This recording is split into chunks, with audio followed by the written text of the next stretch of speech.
আর আজকের একটা নৌকো ও স্রোতের উপর অঙ্ক এনেছি।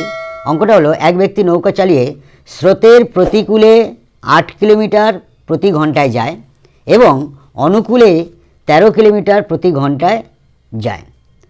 তাহলে আমাদের স্রোতের বেগ কত ছিল? সাধারণত এই ধরনের অঙ্ক পরীক্ষায় বারবার আসে এবং ছেলেমেয়েরা ভুল সিদ্ধান্ত নিয়ে নেয়। তো এই অঙ্ক কত সহজে করা যায় দেখো। আমরা উত্তর আগে বুঝতে হবে প্রতিকূলটা কি আর অনুকূলটা কি। 8 কিলোমিটার প্রতি ঘন্টায় বেগ হচ্ছে 8 কিলোমিটার প্রতি ঘন্টায়, আরেকটা বেগ বলেছে 13 কিলোমিটার প্রতি ঘন্টায়। যেটা বেশি সেটা হচ্ছে স্রোতের অনুকূলে, যেটা কম গতিবেগ সেটা হবে প্রতিকূলে। প্রতিকূল আর অনুকূল ব্যাপারটা বুঝিয়ে দিই। দেখো, আমরা যদি এইখানটায়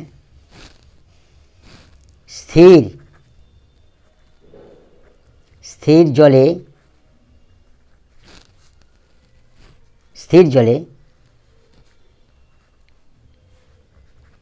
নৌকার বেগ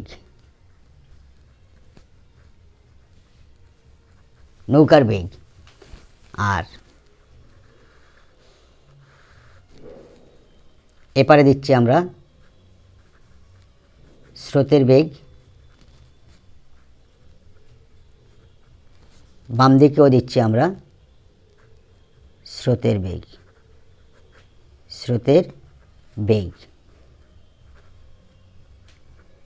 দেখো, স্থির জলে নৌকার বেগ আমরা ডান দিকে দিলাম স্রোতের বেগ, বাম দিকেও লিখলাম স্রোতের বেগ। কেন দুই দিকে লিখলাম? কারণ দেখো, একটা সাইড অনুকূল হবে, একটা সাইড প্রতিকূল হবে। তো আমরা খুশি মতো যেদিক খুশিও করতে পারি।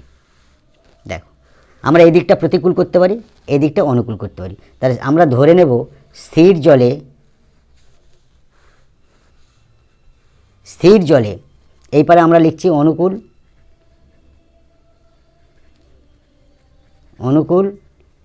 আর এই পারে লিখছি আমরা বাম দিকে লিখছি প্রতিকূল।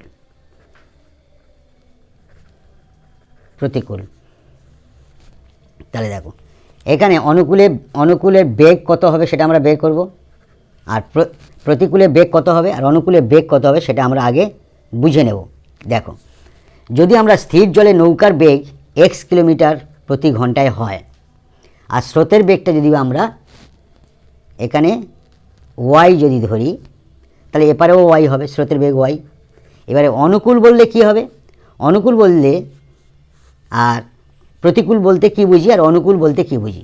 দেখো, নৌকা চালাচ্ছে, তার সঙ্গে স্রোত পিছন থেকে ধাক্কা মারছে, অর্থাৎ স্রোত ঠেলে নিয়ে যাচ্ছে, অর্থাৎ অনুকূলেই নিয়ে যাচ্ছে। তখন আমাদের অনুকূলের বেগ হয়ে যাবে এই স্রোতের বেগ আর নৌকার বেগ দুটো যোগ হয়ে যাবে x প্লাস ওয়াই। ঠিক আছে? আর প্রতিকূলে কি হবে? সামনে থেকে ঢেউ আমাদের আসছে, সেই ঢেউটা ধাক্কা মেরে আমাদের যেতে হবে, বাধাপ্রাপ্ত হচ্ছে। প্রতিকূল মানে বাধাপ্রাপ্ত, তাই প্রতিকূলের বেগ হবে নৌকার বেগ থেকে আমাদের স্রোতের বেগটা বাদ দিতে হবে, অর্থাৎ x মাইনাস ওয়াই। তাহলে এইটা হলো প্রতিকূলের বেগ, এইটা হলো অনুকূলের বেগ, আর এটা হলো স্থির জলে নৌকার বেগ, আর এটা হচ্ছে স্রোতের বেগ। তাহলে আমাদের উত্তরটা কি জানতে চেয়েছে? উত্তরটা জানতে চেয়েছে স্রোতের বেগ কত। তাহলে স্রোতের বেগ আমাদের ধরি, এখানে লিখে নেওয়া হয়েছে স্রোতের বেগ সমান y, আর নৌকার বেগ আমাদের এখানে কত ধরা হয়েছে? নৌকার বেগ x। অতএব এখান থেকে এই ছক থেকে আমরা বুঝতে পারছি অনুকূলে বেগ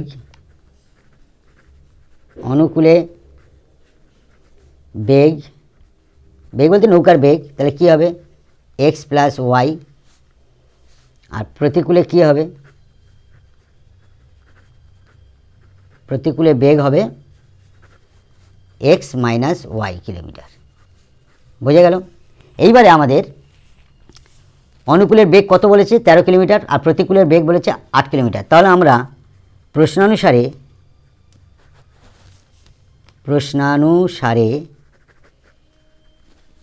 x প্লাস ওয়াই অর্থাৎ অনুকূলে বেগ সমান 13 কিলোমিটার প্রতি ঘন্টায়। আর প্রতিকূলে বলেছে 8 কিলোমিটার, তাহলে এক্স মাইনাস ওয়াই সমান 8 কিলোমিটার। এইটা দেখো আমাদের কী বের করতে বলেছে, স্রোতের বেগ। আমরা স্রোতের বেগটা কী ধরে নিয়েছি, ওয়াই ধরে নিয়েছি, তাহলে ওয়াইয়ের মানটা বের করব। অতএব ওয়াইয়ের মান বের করতে গেলে ওয়াইটাকে রাখবো, এক্সটাকে অপনয়ন করব। অপনয়ন মানে কেটে দেব। তাহলে দেখো, তাহলে আমরা এখানে বিয়োগ যদি করি, বিয়োগ, তাহলে বিয়োগটা প্লাস হয়ে যাবে আর প্লাসটা মাইনাস হয়ে যাবে, তাই কি না? এটা থাকছে না, তাহলে এই এক্স এক্স কেটে গেল, ওয়াই যোগ ওয়াই অর্থাৎ এটা হবে। আর 13 বিয়োগ 8 অর্থাৎ 2y সমান 5। 13 থেকে 8 বাদ 5, অতএব y সমান 5-এর নিচে চলে এলো 2। এই দুইটা এখানে গুণ আছে, এবার এলো ভাগ, অতএব y সমান 2.5 কিমি প্রতি ঘন্টায়। এটাই উত্তর হবে। Thank you.